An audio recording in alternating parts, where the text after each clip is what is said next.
Good morning mga kalakbay. Sayo sa buntag no. Lantawo na to niya to ang mga binuhi nga ginyapig. Kanay duha ka buk-ani mga buntis.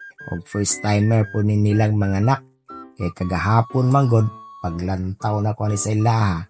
Nagutong-utong yung tao ng duha naglibog kung saan nila pagpagawas ani ilahang mga anak. So mauni ang ato ang first mommy. Successfully nakaanak gid siya og tulo ka buok. Healthy kayo ang tulo. Nindot kay mga balahibo, mga tricolors. Sigurado ko gagabi or ganinang kadlaw jud sila nang gawas kay abtik na kahit kusog na kay managa no. Ug ang ikaduha nga maamis, nakaanak na pud siya. Excuse me po. Ayan. Upat kabuk ang iyang anak. Mga healthy pud kaya mga anak.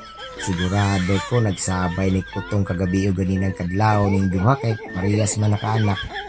Naa siya tulo ka buok. Pure gid siya nga brown color ug ang isa is dual color ni siya. Kaning duha ka brown color dili kulot, tingala ko ang amahan ani og ginahan kulot man. Sigurado ko naliwat ni sa kingsong kabal sa mong silingan. Naata karon diri bag-o nga ginyapig, bago na to ni siya nga breed kanang white color is male o kanang white brown mo na siya ang female.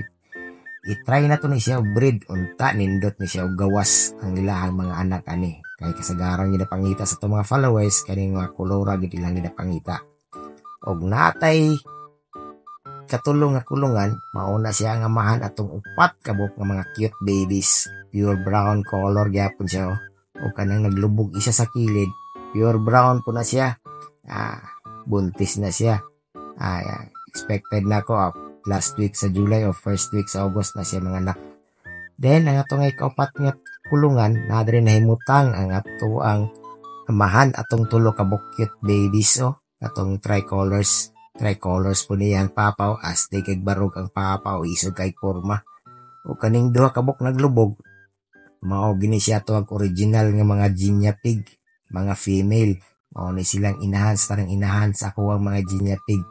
Maayo kay ni sila manalaog mga anak kay ang pinakababa gid ang anak kanila is tag-upat ug ang pinakadaghan 5. Ug maayo kay sila modala sila ang mga anak.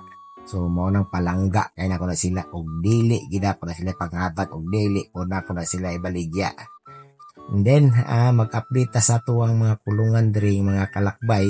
Bakante na gato mga kulungan no, wala na yung mga sugod kay nahurot-hurot na gato ang mga ginya pig.